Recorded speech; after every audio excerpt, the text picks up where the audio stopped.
3A, uses and abuses of percentages. Remember that percent is just a fancy way of saying divided by 100. When we see 25%, it's really the same thing as 25 divided by 100. The percentage sign over here is really the same thing as over 500 divided by 100. And we can do this to change the percentage into a decimal form. So 25% in this case is equivalent to 0.25. We will have to do something like this quite often later on in chapter 4. Now, we can do the opposite to change back from a decimal into a percentage. And to do that, what we'll do is we'll multiply it by 100. We'll multiply our number by 100. You'll notice here, we write 100 over 100 in order to not change its value. But all we're really doing is we're taking the 0.43 times 100. And this part down here, right? This part down here divided by 100, that's the same thing as my percentage sign. So if I do 0.43 times 100, that gives me 43. And the part over here gives me the percentage sign.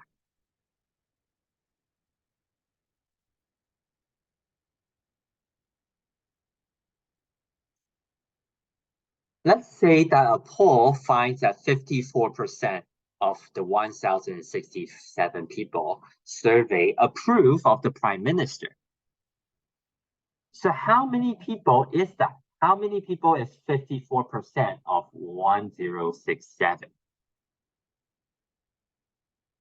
Remember that of is sort of giving you a hint as to we are trying to multiply. So 54% of the 1,067 means that I'm taking 54% times 1,067. We change the percentage into a decimal form. We take 54, we divide it by 100, then we multiply by 1,067. This is roughly equal to 576.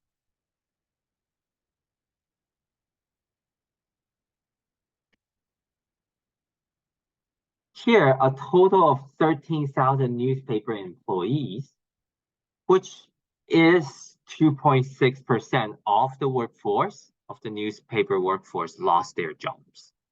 So how many people are there that's in the newspaper workforce originally? Now, this is sort of written a little bit differently here. Now, 2.6% of the original workforce, so we take 2.6%, not times 13,000, but multiply by the original workforce. So 2.6% times the workforce.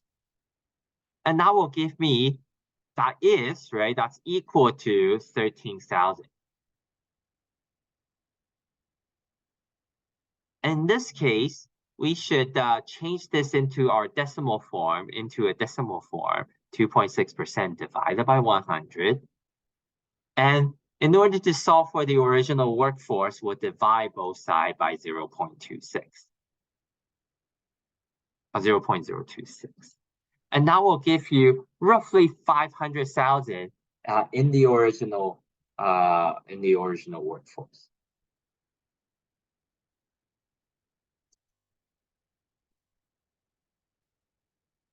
We can use percentages to describe change. And we do this because sometimes the price might increase by $2. But a combo meal that increases price from $10 to $12 versus a car whose price go from $40,000 to $40,000 and $2. See, when we have a big price like that, an increase of $2 isn't much. But when I have an increase of $2 from 10, that's a big increase. So we're going to use percentages to describe the change a little bit better that way. When the price increased by 2, we say that the absolute change is 2. And to find the relative change, when we say relative change, that means we're trying to find the percentage. And in this case, $2 is 20% of $10, the original price. So we say that the relative change is 0.2 or 20%. So once again, to find the absolute change, I just subtract and I find the difference. To find the relative change is a little bit different. We find the difference first, right? We find the absolute change, we find the $2. We have to divide it by, what did we start with? What did we use as a reference value? We take 2 divided by 10 to get to 20%. Now you'll notice we multiply by 100% here, not to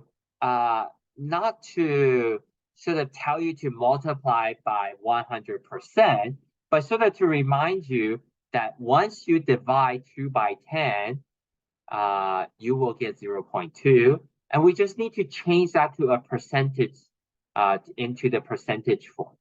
And in order to change 0.2 to the percentage form, we multiply 0.2 by 100. And we leave the percentage sign as it is.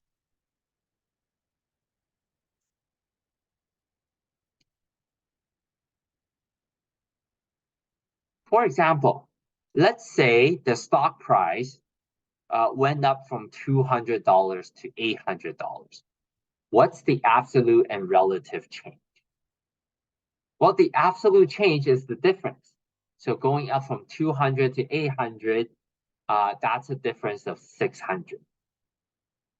The final result minus the original referencing result. Okay, so it's not always the big minus the small. You have to check which one is the new value and which one's the reference value. To find the relative change, we find the absolute change, we divide it by the reference, and we multiply by 100. In this case, we subtract them. We find that the difference is 600, and we have to divide it by 200. 600 divided by 200 is 3. To change 3 into decimal place, so remember this part over here, that's 3. To change 3 into decimal form, into percentage form, I take 3 multiplied by 100, so 3 times 100 is 300. I leave the percentage sign as it is. Right? To change into percentage form, I multiply by 100.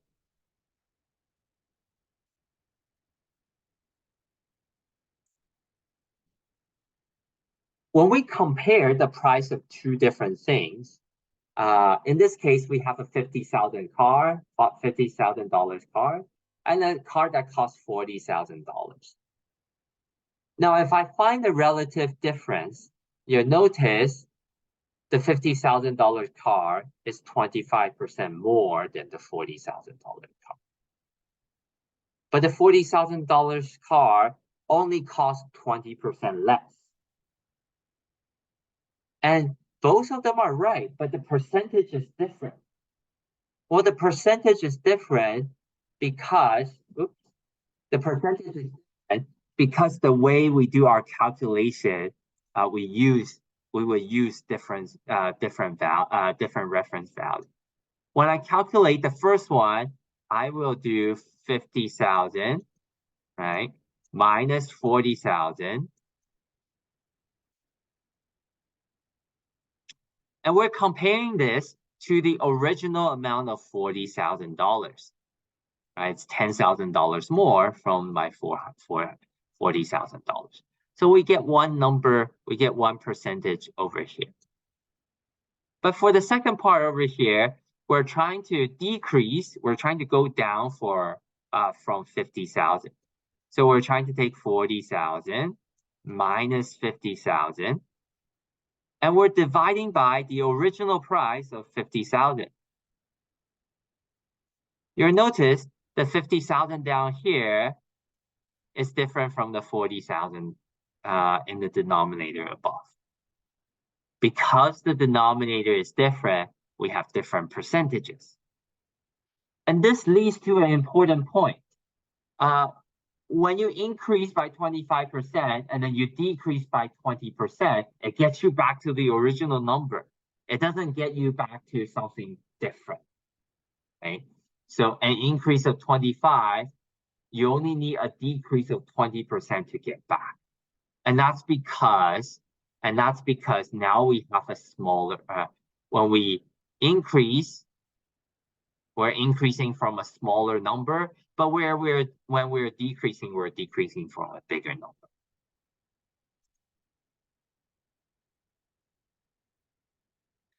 Besides using percentage change, besides using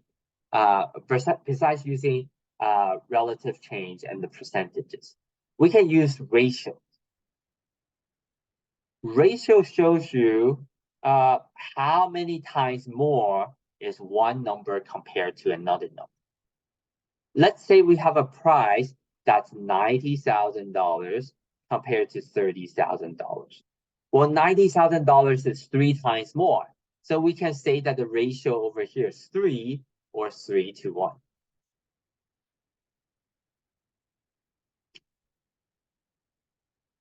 And it means the same thing as saying that the price is 3 times more than the other.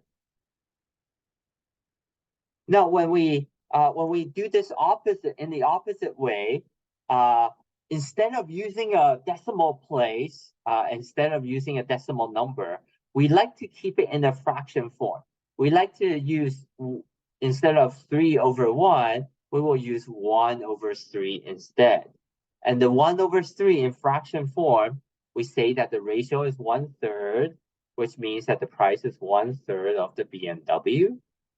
Or I can read it as 1 to 3 or 1 semicolon 3.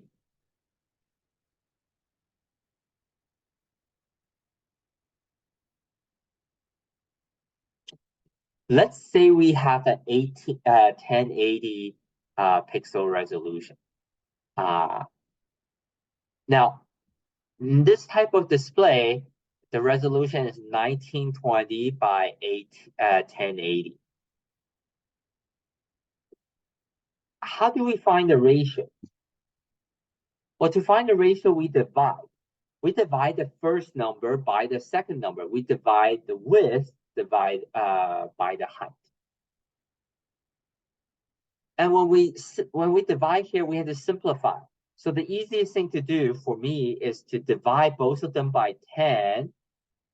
And then I divide, they're both divisible by 2. So I divide it by 2, divided by 2. And the last step here is not divisible by 2 anymore. I divide top and bottom, numerator and denominator, by 3. This gives me a ratio of 16 to 9. Now, in real life, this is called the aspect ratio. And you'll notice when you change your screen display resolution, if you change it to something else that's 16 to 9, you'll feel like the screen is actually more clear or less clear, but the aspect hasn't changed. The picture that you're seeing hasn't been twisted or stretched. But if you change to a resolution with an aspect ratio that's different, that's not 16 to 9 anymore, you'll notice your screen, the picture that you're seeing will be stretched. It will be stretched to a really different picture.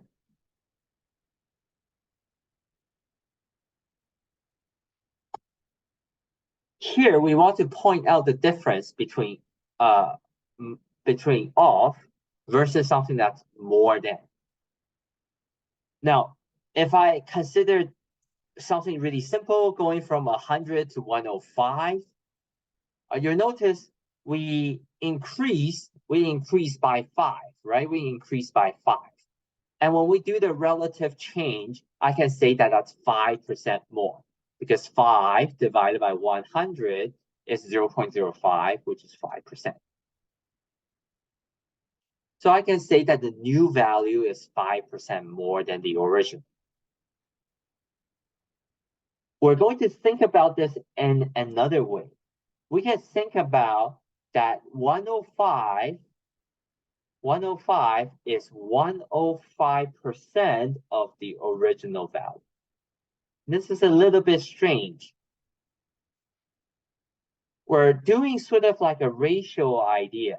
We're dividing both of them to find 1.05, and we change this to a percentage form. So we can say that 105 is 105% of 100. Right now, this part over here on the bottom seems a little bit strange. But in chapter 4, we will have to use idea like this over and over and over again. So and there are certain type of questions that requires you to think about it like this in order to make it easier. You'll notice the difference between the two is 100%.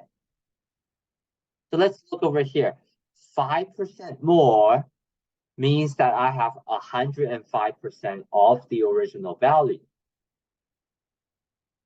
It's 100% more, right? 5% more means compared to the original, I have the original, which is 100 plus 5% more.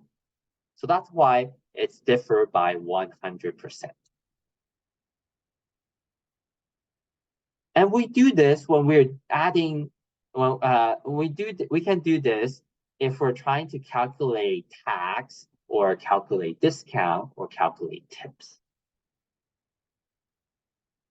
For example, a store is having a 25% off sale. Then what that means is that the original price, instead of thinking the price as the original price minus the 25%, what we can think about is, well, the original price is 100% minus the 25% means that we have 75% left.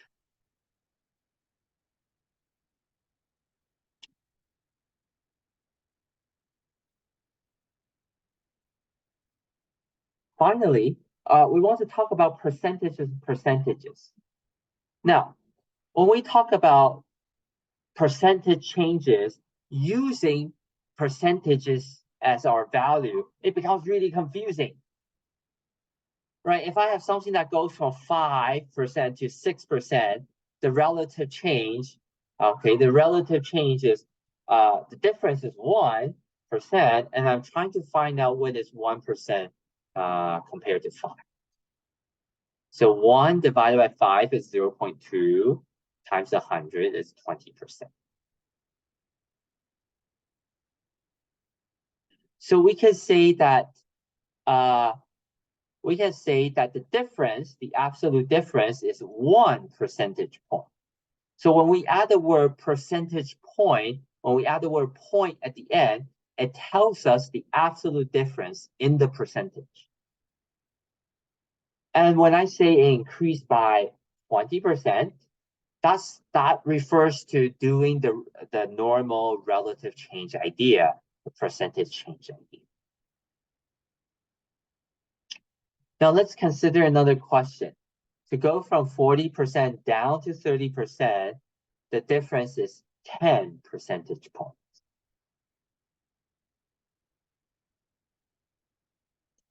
To find the percentage change, to find the relative change, we are trying to take 30 minus 40 divided by the original value of 40. This will give you 10 divided by 40. And if you put that into your calculator, that's 0.25. Well, negative 10 divided by 40.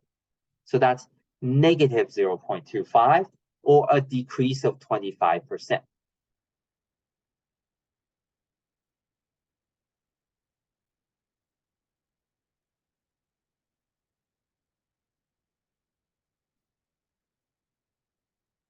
Now, there's a special type of percentage problem that that's a lot easier to do, to think about the percentage as a ratio or off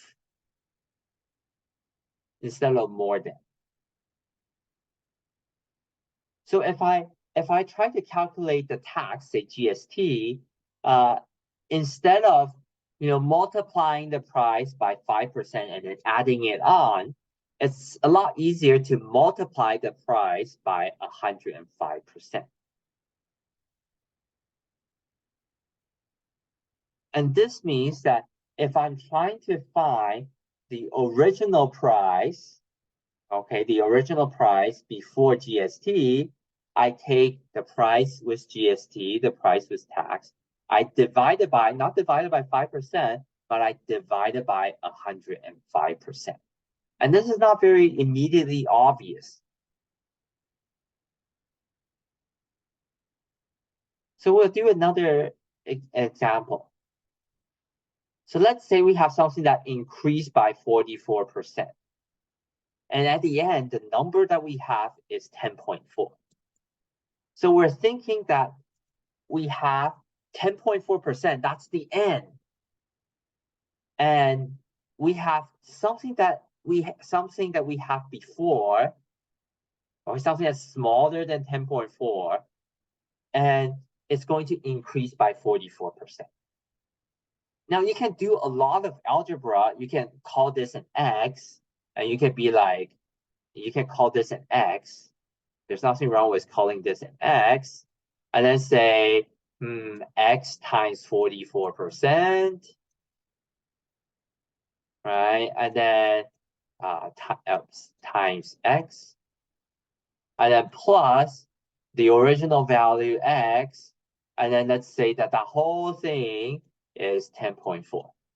We can do that, but that's kind of annoying. We have to do algebra. We have to do unknowns in both places.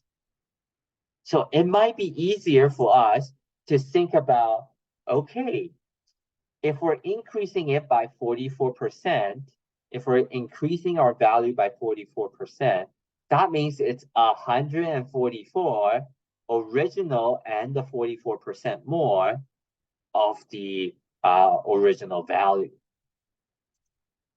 So I take 144% times the previous rate, 144%, that's 1.44.